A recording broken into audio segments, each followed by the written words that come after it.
Hello दोस्तों,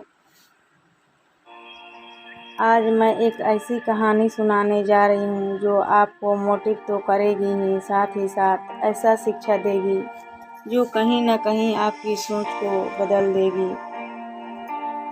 दोस्तों, यह जीवन इतना बड़ा नहीं है जितना बड़ा आप इसे सोचते हैं, क्योंकि आपको लगता है कि आपका जीवन बहुत लंबा है। आप अपनी ऊर्जा को बेवजह ही चीज़ों पर बर्बाद कर देते हैं, जैसे ईर्ष्या, घृणा और लालच। दोस्तों, क्या आप सोच सकते हैं कि कोई व्यक्ति अपने पूरे जीवन को किसी से ईर्ष्या करने में बिता दे? दोस्तों, आज मैं आपके साथ एक ऐसी कहानी सुनाने वाली हूँ जो अपने पूरे जीवन को गौतम बुद्ध से ईर्ष्या करने में बिता देता है। इससे पहले कि आप इस कहानी में खो जाए दोस्तों, इस चैनल पे अगर आप नए हो तो इस चैनल को लाइक और सब्सक्राइब कर ले और बेल आइकन को प्रेस कर ले, ताकि जो भी नई कहानी वीडियो आए वो सबसे पहले आप तक पहुँचे। तो आइए जानते हैं इस कहानी के माध्यम से।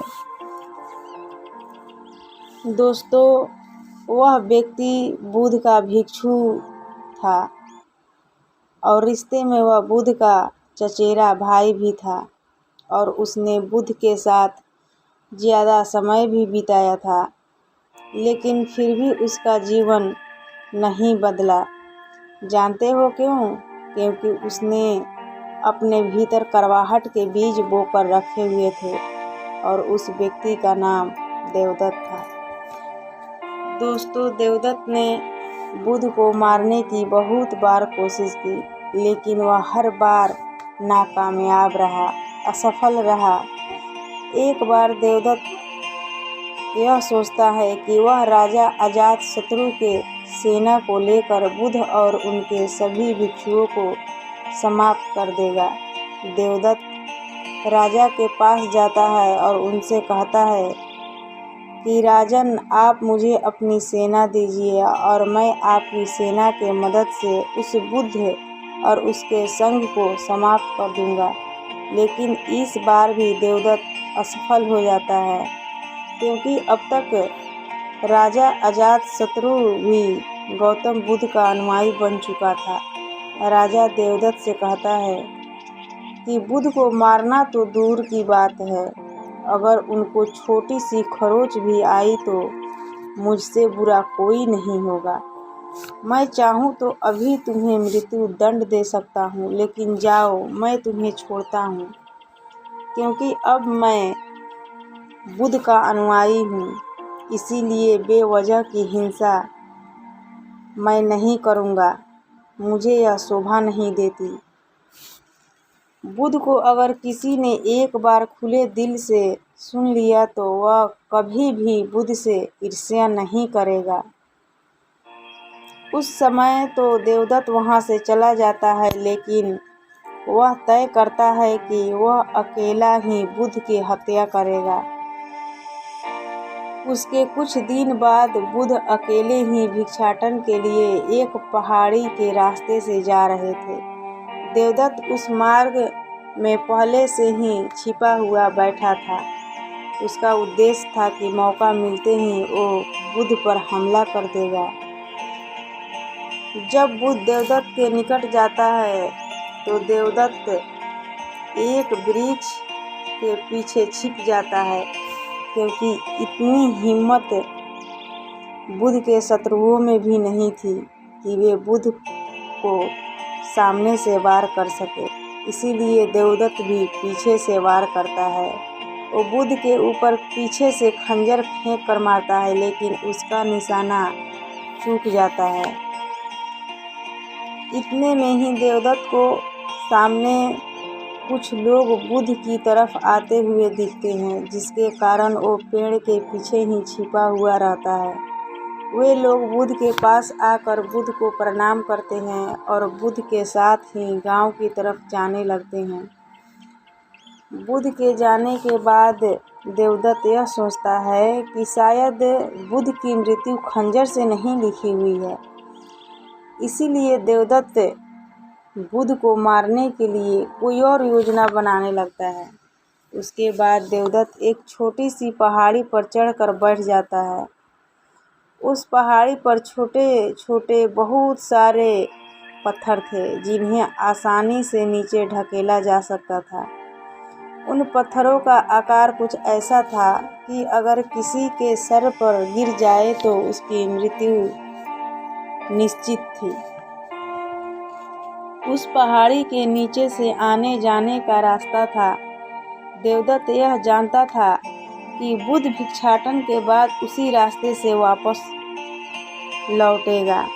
इसीलिए देवदत्त वहीं पर छिपकर बुध के आने की प्रतीक्षा करने लगता है। कुछ समय प्रतीक्षा करने के बाद देवदत्त यह देखता है कि बुध उसी पहाड़ी के नीचे से जा रहे हैं। बुध को देखते ही देवदत्त पहाड़ी से नीचे पत्थर फेंकने के लिए तैयार हो जाता है। जैसे ही बुध उस पहाड़ी के नीचे से जाने लगते हैं, देवदत्त ऊपर से पत्थर ढकेलना शुरू कर देता है।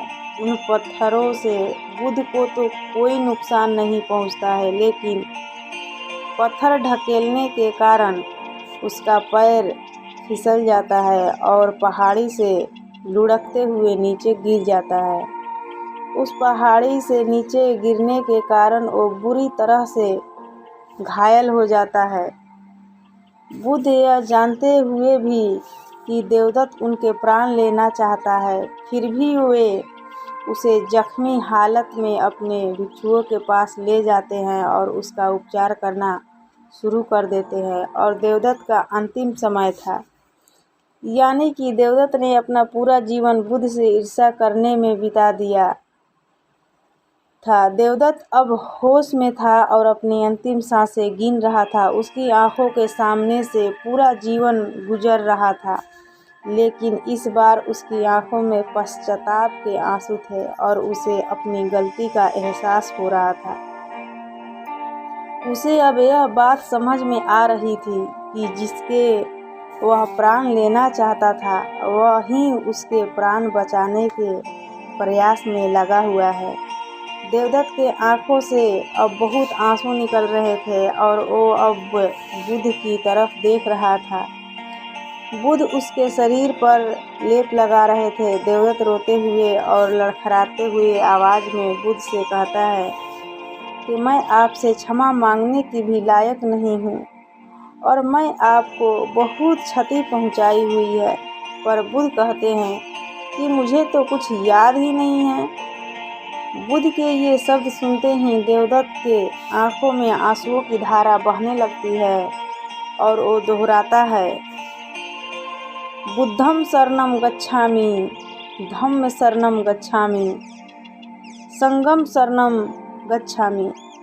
दोस्तों, बुध कहते हैं कि बुध संघ और धर्म हर मनुष्य के अंतर्मन में है और स्वयं को जगाने की क्षमता बुध है। जागने के बाद हम जिस पथ पर चलते हैं वह हमारा धर्म है और स्वयं के मन को एकांतरित करना यानी उसे केंद्रित करना संघ है। ये तीनों रत्न सभी लोगों के अंतर में हैं। उसके कुछ क्षण में देवदत्त अपना शरीर त्याग देता है। दोस्तों, मैं आपसे पूछना चाहती हूँ कि देवदत्त ने जैसा जीवन जिया क्या वह जीने के लायक था?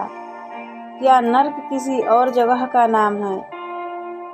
दोस्तों, वह अपना पूरा जीवन ईर्ष्या की आग में जला और अंत में उसे अपनी गलतियों का एहसास हुआ। क्या गलती का एहसास करने के लिए मृत्यु का होना आवश्यक है? और क्या मृत्यु आने पर ही हमें यह एहसास होगा कि ईर्ष्या, घृणा और लालच ये सभी चीज़ें व्यर्थ है, बेकार है? क्या उससे पहले हम इस जीवन को सुंदर और सजीला नहीं बना सकते और इसे जीने योग्य नहीं बना सकते? दोस्तों, आज की इस कहानी से हमें यह सीखने को मिलता है कि नर्क कहीं बाहर नहीं है, वह हमारे भीतर ही है और उसका निर्माण ईर्ष्या, घृणा और लालच जैसी बीमारियों से होती है।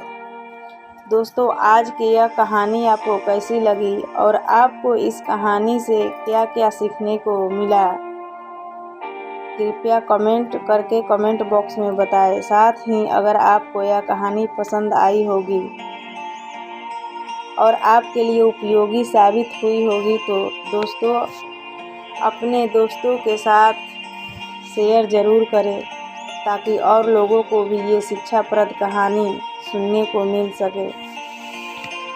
तो इसी कहानी के अंत के साथ अब हम विदा लेते हैं। तब तक आप अपना ख्याल रखिए, खुश रहिए, खुशियाँ बांटिए। अपना बहुमूल्य समय देने के लिए आपका दिल से बहुत बहुत धन्यवाद।